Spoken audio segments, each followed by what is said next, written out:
Well, hey everyone, this is Dan O'Sullivan with your Bucks Island area fishing report for Saturday, April the 12th. Hey, we're back from Red Crest, back on the road at the Pasquantic River here in North Carolina, but we're checking in with our guy, Gentry, and Tom to see what's going on your favorite body of water. We'll be right back to see if these guys can help you put a few fish in your boat.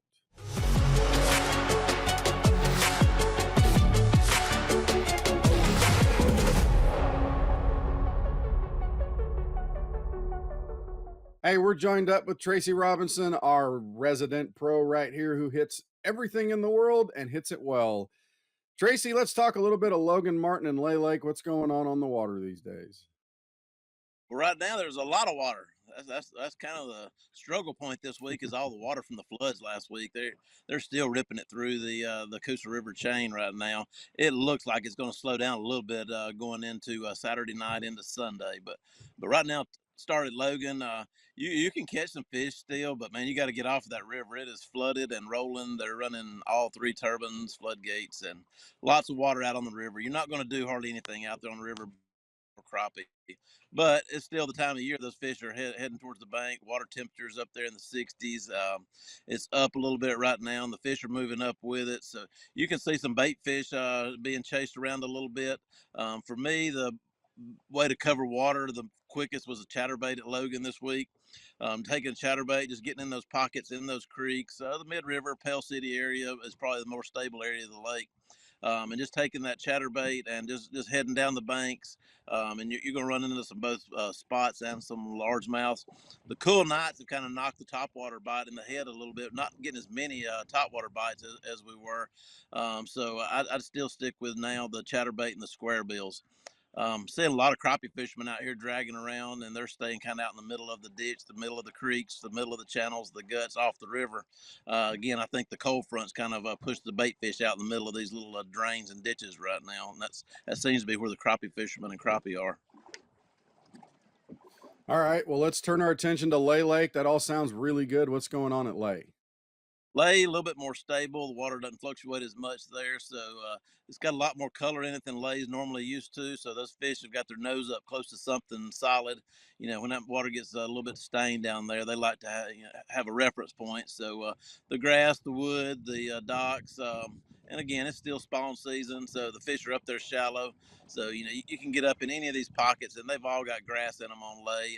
For me, I'll pick up the swim jig, and it's not fast and furious, but you can get a bite, every 15 minutes or so, anywhere from an 8-inch fish to a 3 or 4 pound fish, and occasionally you get one of those big ones to eat. As soon as this little cold front and this water thing gets over with here this weekend, I think it's going to stable out and get really on fire at the whole Coosa River, but Lay especially, with the water clarity being really good there, the top waters, the spooks, the buzz baits, and you can get up there with the Cincos. You can target the spawning fish that you can see up there. There's going to be a lot of shallow water activity at Lay over the next 2 weeks. Full moon being this Saturday night is going to trigger a huge wave of fish to hit the banks. Yeah, and the water's starting to stabilize and level out all over the Coosa River. Yeah, it's still moving, but it's how it goes. They go to the banks. Brother, we appreciate everything, and we will talk to you again next week. Hey, we got Lee Pitts. He's the king of Weiss Lake, the crappie king of Weiss Lake, and he owns a bunch of other things around this area too, because he's just flat good. Lee, let's start at Weiss Lake today. Let's keep it to a minute and a half. We'll talk about Weiss Lake, and then we'll turn to Neely Henry. What's happening at Weiss? Ooh, how high's the water, Mama? It's we've got a whole bunch of water coming in here, and it's all muddy water and cold water. So the only thing worse Yep. than muddy water is muddy cold water. But we're still Right. catching a few fish. The river, they're pulling so much water. We got three turbines going right now, and it's just made it real difficult. That and the wind, you're looking at trying to get in some of these pockets off of the river. Some of our creeks that may be kind of a little tighter, not the big creeks, and you get a break from that wind too. But the crappie end of it, they're trying to get up on the banks. We've our water temperatures dropped a little bit. We had some water pushing 70 last week. Now you're looking at 62, 63. So these fish have kind of stunned back out just a little bit. That they've slowed down. We're still graphing some fish, but to get them to bite, it's a different story. playing a little bit with some of the different colors. Our Bobby Garland baits, your black and chartreuse has been real good. So, some of your, even in this stained water, that Cajun cricket will maybe a yellowhead or something like that, a chartreuse head. But it's just been a slow bite. The bass end of it, they're wanting to get up on the banks. Some of our dead weeds have got water on them now. Spinnerbait, chatterbait's been pretty good, and flipping plastics. If you can get in here on some of these little pockets, and it's a hit or miss, you may hit 3 pockets and find one that's holding some fish in it, but most of them are up there tight. They're up there shallow, on wood cover, and in some of that dead grass with this sunshine to get a little more heat, maybe. So, that's the things I'm looking for here on Weiss right now. All right, turning to Neely Henry City Tournament was last week. Over 18 pounds won it, 120 some odd boats. Looked like the fishing was pretty decent. Now we got current going through the system. What's happening at Neely? It's slowed down a little bit at Neely. It was a great tournament we had down there last week. Most everybody caught fish.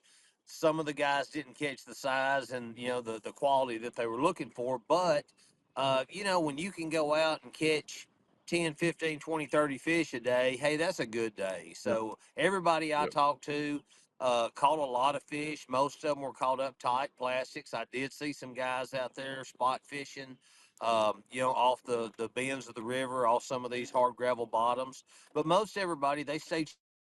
I know a spinnerbait was a good bite. I think we caught fish on spinnerbait, buzzbait, a frog, and pitching plastics. So that's a multiple of a whole lot of things that gives you some option. That shows that fish were coming up and biting.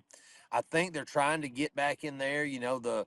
This week has kind of stunned them a little bit with the weather issues we've had, but they're trying to get there. They're getting in these little pockets. Some of the dead grass, they're starting to react to it a little bit better. Last week it was more wood. I think now they're starting to trying to get up there and get ready to do their spring fling. So, Neely's looking good right now. I've been down there a time or two this week crappie fishing, about like Weiss. It's a little slow. The stained water is hurt, but we're still catching some long lining and some shooting docks. So you've got options there. As long as you're ready to get out and kind of battle some of the elements, you can still catch fish. Lee, as always, brother, we appreciate everything and we will talk to you soon. Hey, we got Gentry Gordy who's going to spend some time with us again today, talking a little bit of Lake Martin and Jordan Lake fishing. Gentry, let's start at Jordan Lake today. I know we've talked spawning fish, light spots, all that stuff. Is that going on with all this weather and all this water running, or are we having to make adjustments? No, we definitely having to make adjustments, Dano, on Jordan and Martin both. But Jordan, man, I just the same thing the other guy said. The water running through there, it's a lot. There's people that can still go up that river with that current. Me personally, I'm not going. But they'll bite up there when they do that. We've seen it throughout the years. You get up there and no matter how much water's coming, there's still going to be eddy breaks and stuff. And the guys that know how to fish it up there, they can catch them. But me, I'm sticking to the pockets right now, trying to find the cleanest water I can. But like they said, it's kind of just the ones that were up cruising and starting to fan. It's kind of like they just backed off a few feet. The water temperature dropped, and it's typical this time of year when we get that kind of rain to do that. But still, the wood to me at Jordan, any kind of blowdown, it don't matter if it's just a limb in the water, something small. But your grass, your limbs and blowdowns and stuff like that with a jig, to me, swimming a jig over it, is producing the better bites for me right now. Well, that sounds like fun. Are you seeing any crappie fishermen out there or hearing any crappie bites going on at Jordan? Yeah, a little bit, but like I said, the shad that are in the pockets, it seems like they're up under them. They're not grouped up much. They're just scattered. You just kind of got to pick them apart. All right, let's turn to Lake Martin. I know the rains won't affect that as much, especially down lake.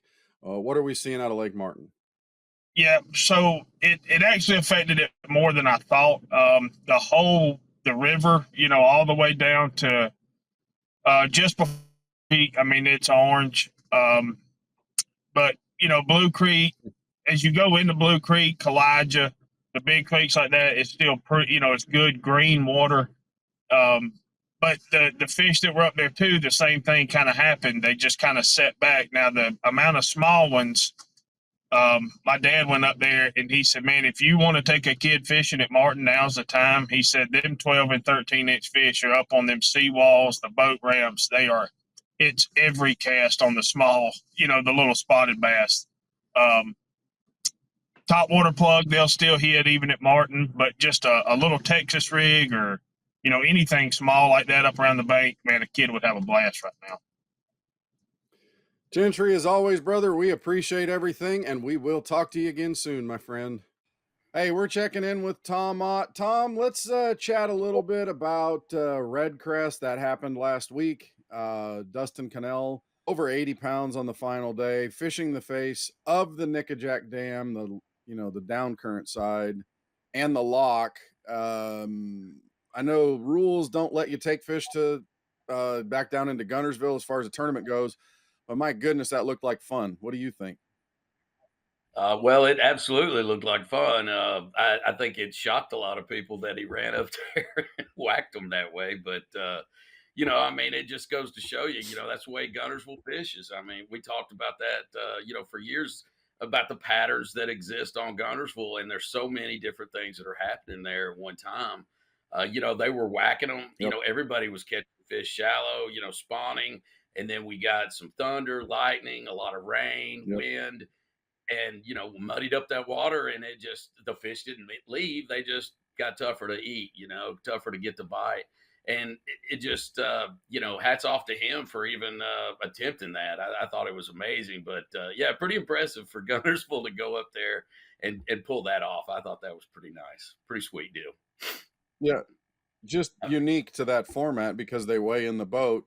He can take advantage of that situation in a normal 5-fish tournament. Not going to happen. You don't go above Tennessee. You can't transport the Tennessee border. You can't transport those fish.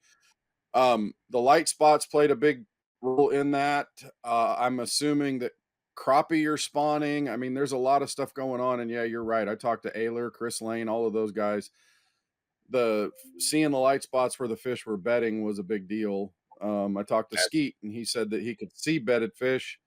Thought they were small, and they ended up being 3.5 to 4 pounds. I guess the water clarity makes a difference there, correct? Absolutely. And it just muddied up really quick, especially that south side of the bank. It got a lot of wind. The north side was almost unfishable, except early in the morning. So, it was the same things happening all over the lake. It was just a matter of finding that clean water and where you could actually either see them, or you could find some areas that the fish were going to react to a bait. And that was a real big deal. We were out the day before all that rain came through, and we whacked them. I mean, it was stupid. So, again, I mean, that I was shocked at the clarity that it really messed them up that bad. But, it is it's fish, and they got that big old pea-sized brain that seems to make us humans look stupid sometimes. Yep. All right, real quick, crappie bite. What are we looking at? Man, the crappie are really hitting it hard. I mean, they're still around the causeways. It's really hard to even get through a causeway right now with the number of people fishing from the bank. But, the crappie are just going after it really hard. They're up in that shallower water. And, I mean, we're catching some crappie in the 1 to 2 foot range, all the way out to 4 to 5, 6 foot of water. So, I mean, they're kind of just like the bass and just taking advantage of those areas that have either clear water, a lot of sunlight, or very stable type water. So they're doing the same thing the bass are doing. It's just, Katie barred the door, and we're just waiting for some crackers to get on bed. The brim will be hitting it here pretty hard soon, and that'll just turn on the bass bite even better after the post spawn. Tom, as always, brother, we appreciate everything, and we will talk to you again next week, my friend. Well, that wraps up our Bucks Island area fishing report for Saturday, April the 12th. Thanks to all you do to be a part of Bucks Island. We appreciate you. Hey, don't forget, it's getting to be boating season. We know there's been some weather going through, but that water's going to be perfect here. If you're looking for that new boat, go see Katie, Patrick, and Melissa in the sales department. If you need to keep yours running, go see Misty in service. Or if you like to do it yourself, go see Pat and everybody in parts. And of course, don't forget that tackle store upstairs. We got what you need to put fish in the boat. Go see Colin and Jamie up there. You are the best part of our business. We appreciate you. Without you, there is no Bucks Island, and we thank you. We'll talk to you again next week from the Bucks Island Area Fishing Report.